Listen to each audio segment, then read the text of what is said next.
Angelou said, to know where you're going, you have to know where you come from. I have 17 people that have flown in all the way from the US back to the continent.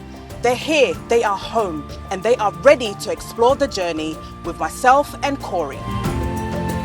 This has been a lifelong dream for me.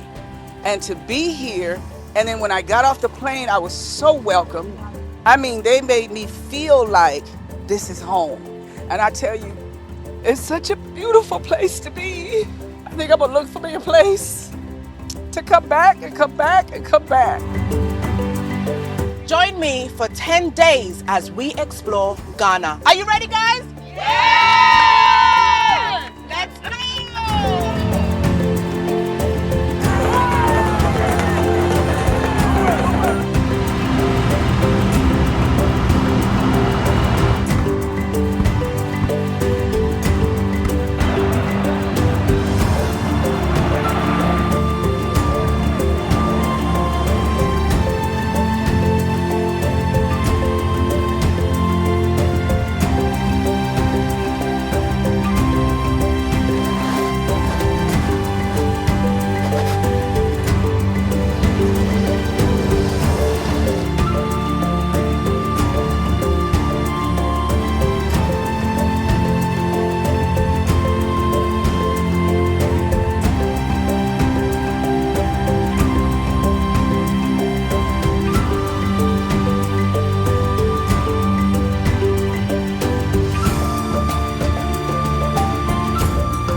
My name is Shanika, and I am from Georgia, and this is my first time in Ghana. I'm so excited to be here, so excited for all of the experiences that are to come. Right now, we are on the way to the salon to get my hair braided, and I cannot wait to see what they do with this, to see how it turns out, and just looking forward to this whole trip, this journey, and everything that's to come.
My name is Bernice Norman. I'm from Atlanta, Georgia.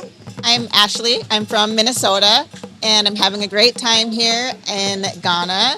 This is my first day arriving here, and I've been having a wonderful time.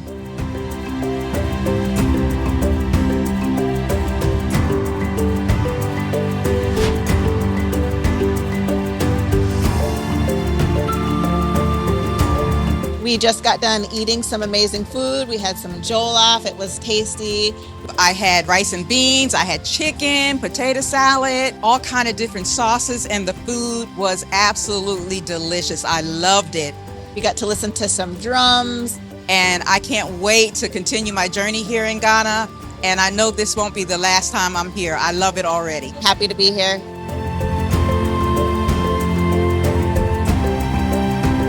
Hey, good morning. My name's Kevin Coleman. I'm here with my family. We're from Atlanta, Georgia, back in the States, and we're about to do the Accra City Tour, and I really can't wait to see just the culture of the people, learn the things about Ghana that I read about and hadn't had a chance to experience myself, so we're very excited.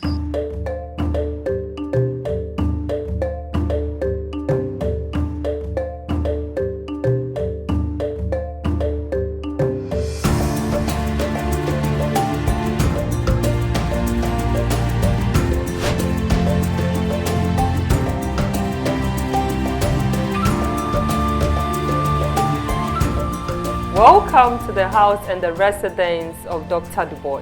Now this was his house he lived for only 2 years. It's a gift to him by Ghana's first president, Osajifo Dr. Kwame Nkrumah, in the year 1961, when he was invited to come here edit a document of which we have right here. It's called the Encyclopedia Africana, Dictionary of African Biography. This document tells the histories about Africans, who we are, what we have, what we can use our resources to gain what we want. All descendants of Africa coming as one, uniting, fighting for our right and our freedom. One may ask, who is Dr. Du Bois himself? He was a Pan-African leader, a civil rights activist, a communist, a man who fought for blacks and Africans' freedom as a whole. He was a socialist, a writer, an editor, a publisher, and a teacher as well.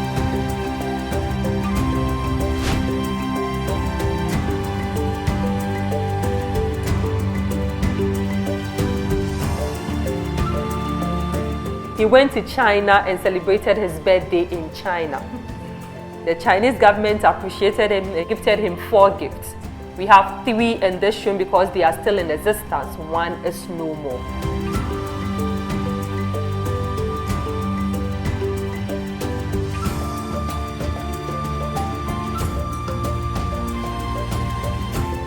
Now in this room we have about 1,500 plus books here. Some of the books were written by Dr. Du Bois himself.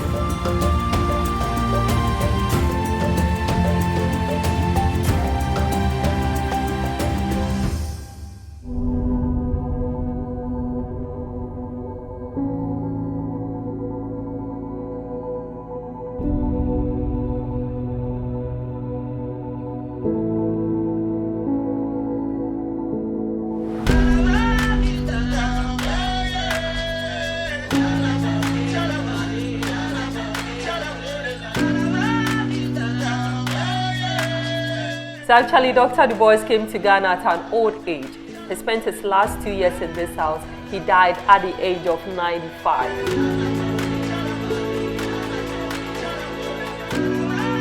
He came with water, a soil sample from where he buried his first wife with 2 kids. He says he used this soil to console himself anytime he misses his family. There's no need for him to travel forth and back. Please lift your head. The roof, what does it look like? A web. It's built its web to protect itself, to live in. Dr. Du Bois was connecting the world, fighting for our right and our freedom, for us all to have a peaceful place to live. I'm thankful that I found my purpose early, because I do believe I'm living in my purpose, and the spirits in the room and the amount of books are just so inspiring. You know, I'm thankful for my upbringing, I'm thankful for my knowledge, and I'm thankful to be in the presence of such a wise spirit.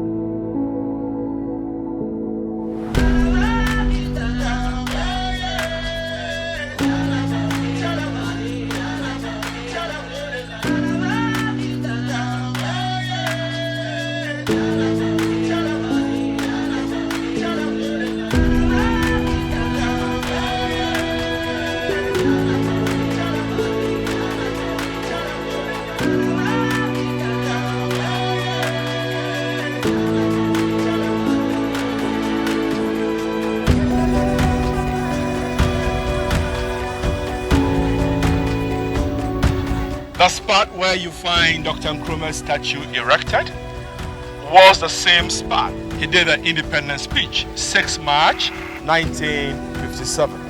And at that time, Ghana became the first country, we say south of the Sahara, to gain its independence. So that was a big news globally, and therefore attracted some of US civil rights leaders to Ghana and these grounds.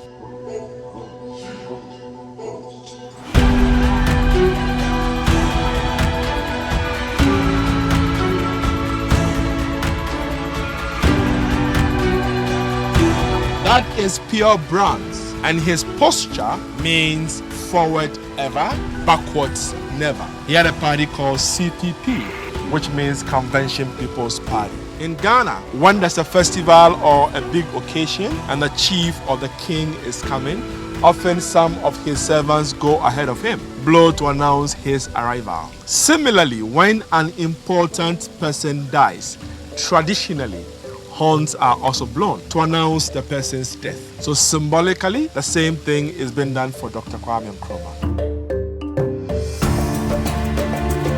And when you count them to, we got 7 of them on each side. To us, the number 7 represents the completion of creation.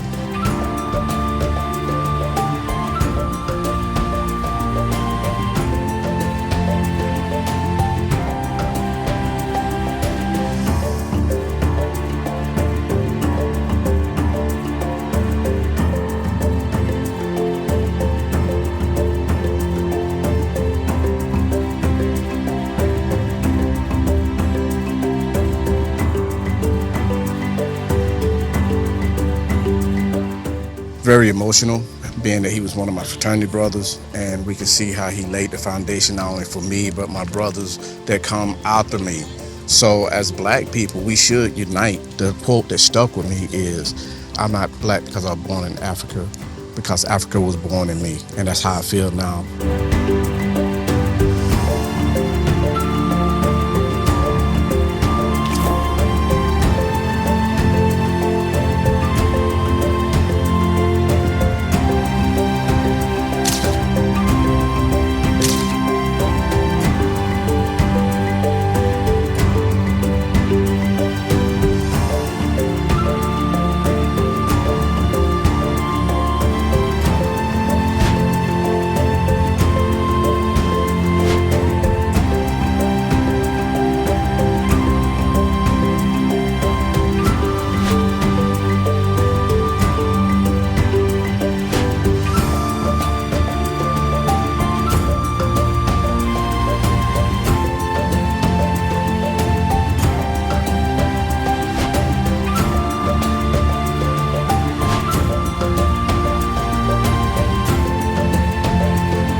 Accra is different from where I'm at in North Carolina. It's different. People are really friendly, the food's amazing, and it just seems like we're having a good time. It's also moving a lot faster.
My name is Mildred Esiama.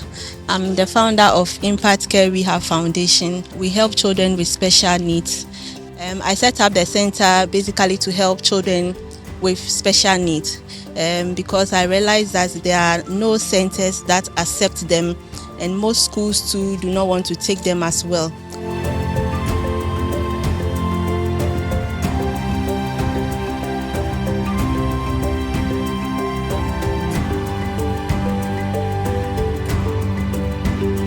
Giving is very important to me, and I'm sure these mothers and children, will appreciate it long after we're gone, and I hope it's not the last time that we get a chance to see you all.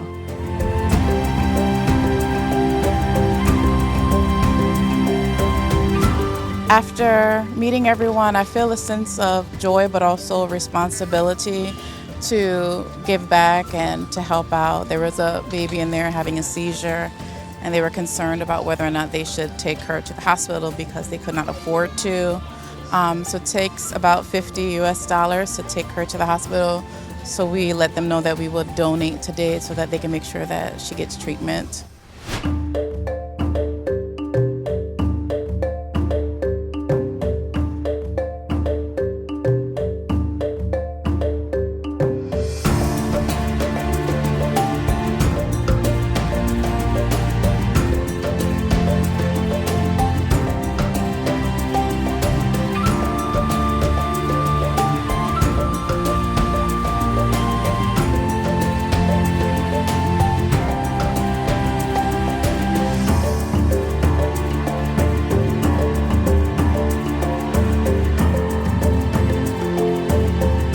I'm Robert, and today we are about introducing you to a very friendly species of monkeys called Mona. In this particular sanctuary, we only have the true Mona monkeys. They are so friendly to humans. This particular breed of monkeys, you can only realize them in Tafi, in Ghana, and also a village in Cameroon. Amazing thing about them is that they do not grab things from people. We really assure you of safety. This is actually a community where you can see humans and monkeys living together.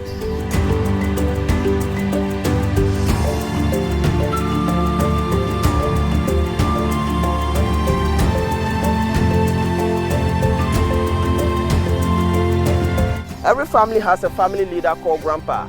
There happens to be the bigger male. So the bigger male down here is actually the leader of this particular family. And the families are dealing with territories. They are all territorial. So the ones at the entrance over there, there is no way they are crossing down here. And the ones over here, there's no way they are crossing down there. The forest is about 360 acres which surround the entire community.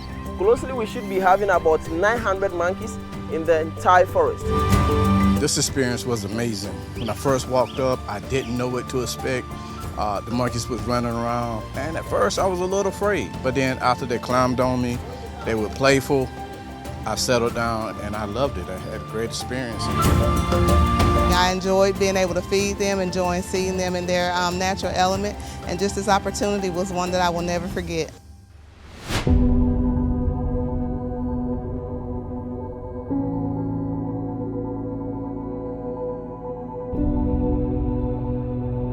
We're about to take a 45-minute hike to see one of the tallest waterfalls, I guess, and a 45-minute hike back. So we're gonna see how we handle this here walk.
We made it to the falls. The walk wasn't too bad, but getting here, the walk is totally worth it. The breeze and the mist, you're reminded that, you are a part of nature and that God is really present and capable of anything.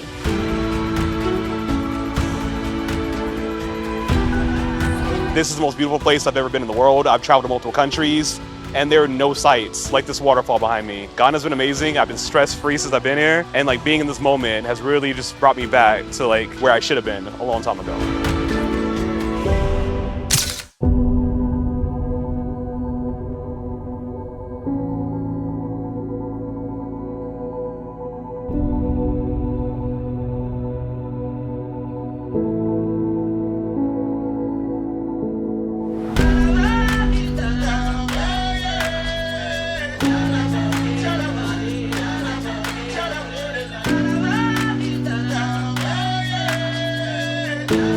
May the spirits of our lost ancestors rest in perfect peace. Ashe.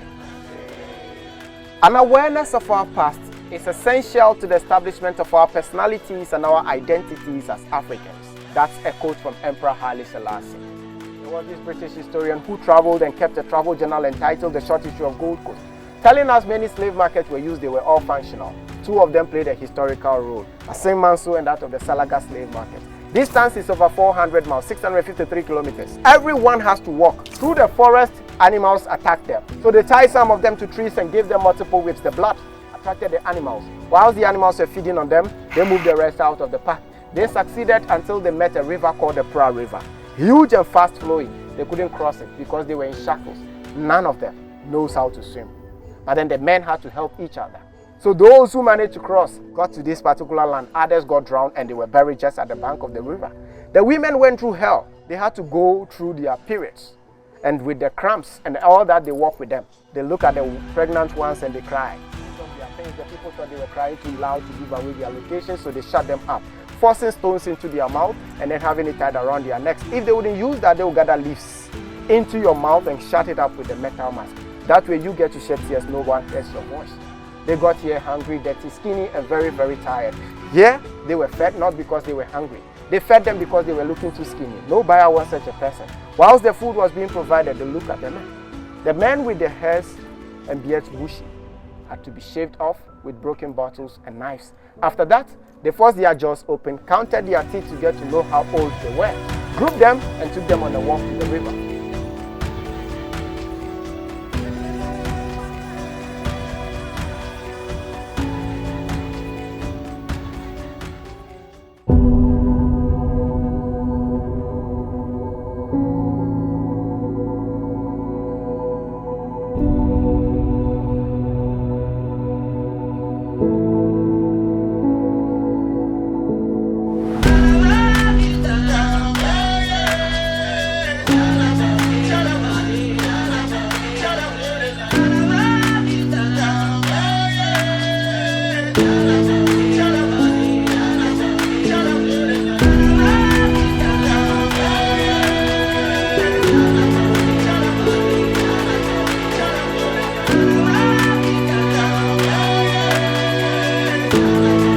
As we are here now, I am not going to force you down this way. You are not here for the last bath. You are representing the ones who took their last bath to wash it off.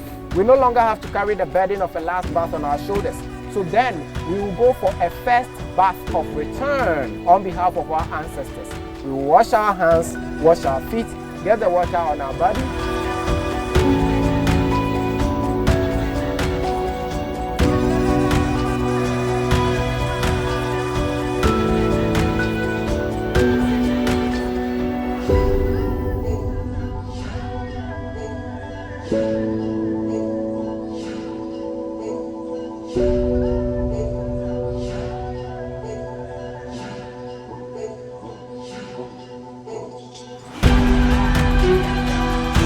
Whatever you have in your heart to let them have, go ahead and speak it into existence.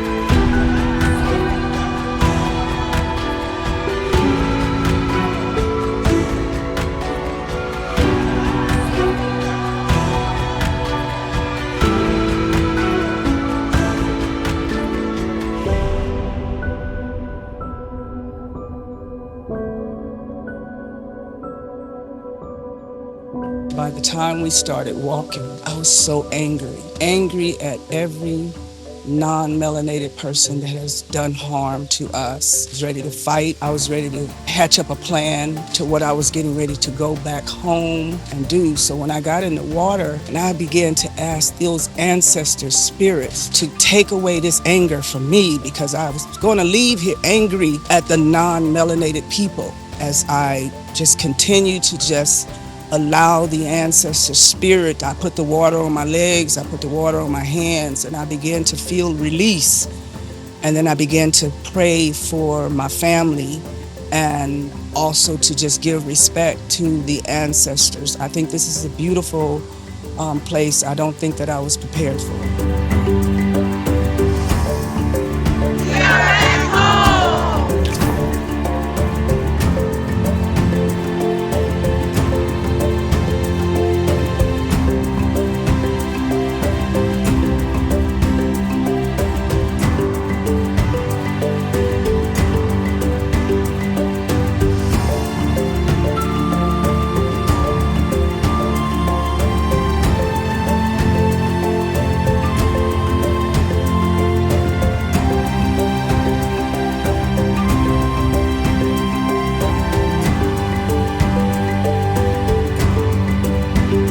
This edifice dates back to the 17th century. It was constructed around 1665. The British built it, but of course the British couldn't have constructed something like this without the help of local labor. So unfortunately, some way, somehow, we also constructed our own dungeons. This is the last or the third castle the Europeans constructed along the coast of Ghana.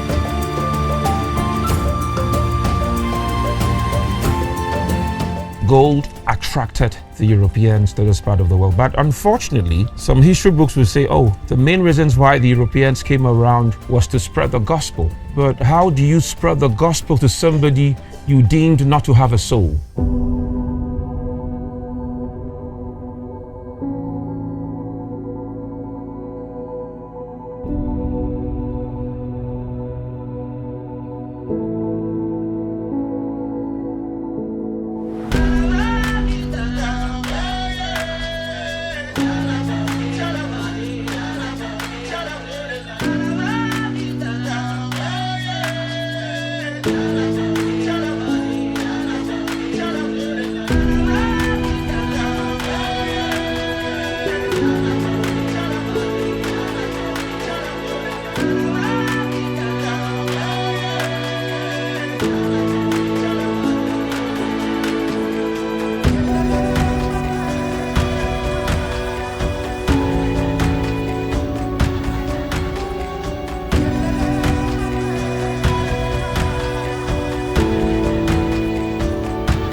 My ancestors speaking to me, I could hear their tears, and it made me think of the fear that they felt leaving this place. But then also coming back through the door of return, I felt uplifted and hopeful and protected.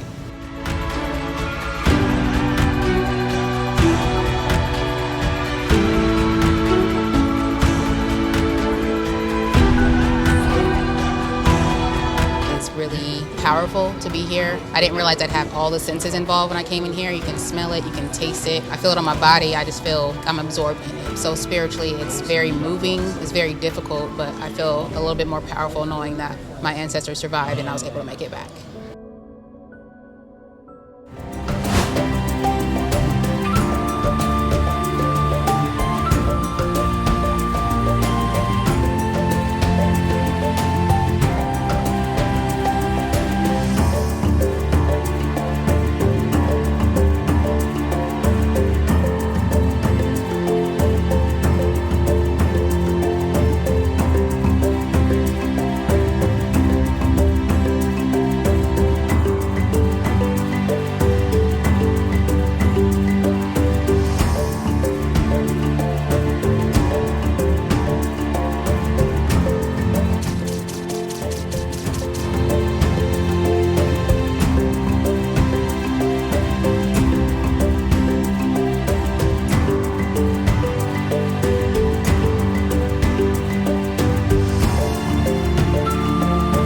was an honor to receive my Ghanaian name, but not only receive my Ghanaian name, but be named after the chief here. My name is Echo Ringpong. I can't wait to shoulder the burden that has been bestowed upon me. I was adopted and raised by people who did not look like me. I never really felt a deep sense of identity, so I was always drawn to the motherland. I feel blessed to get my name and thankful for this opportunity. I feel like I've been reconnected to my ancestors.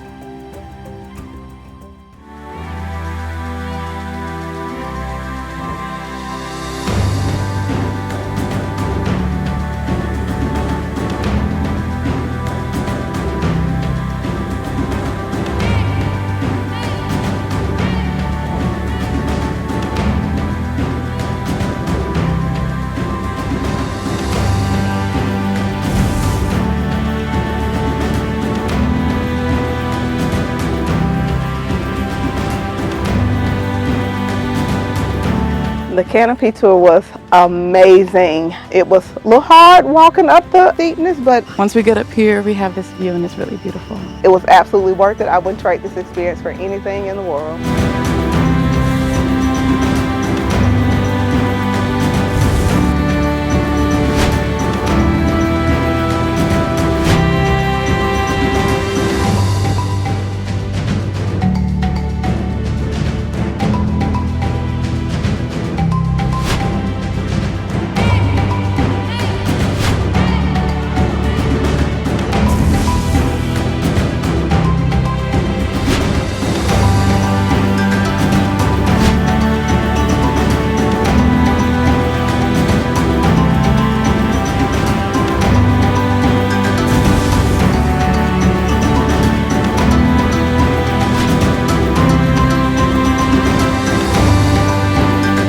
It felt good cooking the jollof rice. It was easier than I thought it would be. The ingredients were very simple, and Chef made the class a lot of fun. So I really enjoyed myself, and it's delicious. So yes, I will make it at home. I will make it for a family and let them try it as well.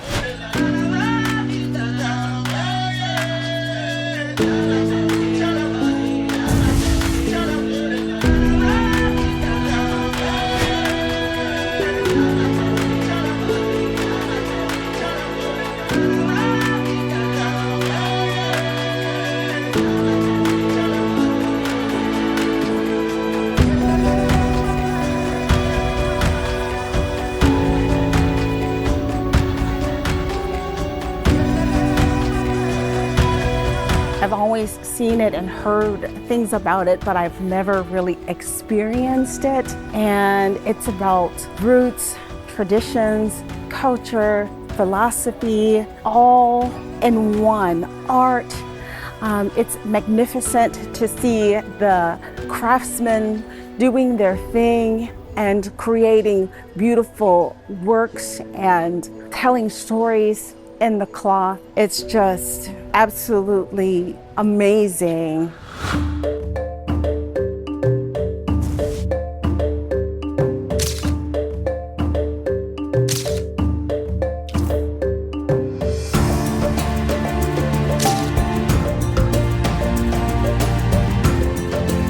First time I think I've grown in the feeling of like embracing my African heritage and knowing my roots, where I come from, and seeing the people here also changed the way I see Africa and Ghana. When people talk about it, how I teach it to my students, I've grown in the different aspects of different stories, understanding more perspectives. As a teacher, I've grown so much in the way I'm looking at history, where I'm not just taking everything as I've been told and as I read from like history books. I'm taking more perspectives, looking deeper into the different aspects of history, the different point of view. And I also think I just grown in myself, more confident, I think, hopefully. I'll come back with my head held higher, knowing that I know who I am. I've traveled to multiple countries, and this is one of the safest countries I've been. I don't feel like I'm going to be attacked or mugged. I just feel love. The memory that sticks with me so far, and I think it's going to stick for me forever, is going to the Slave River. Taking that march that our ancestors took so long ago, being in company with others, and then being in that river.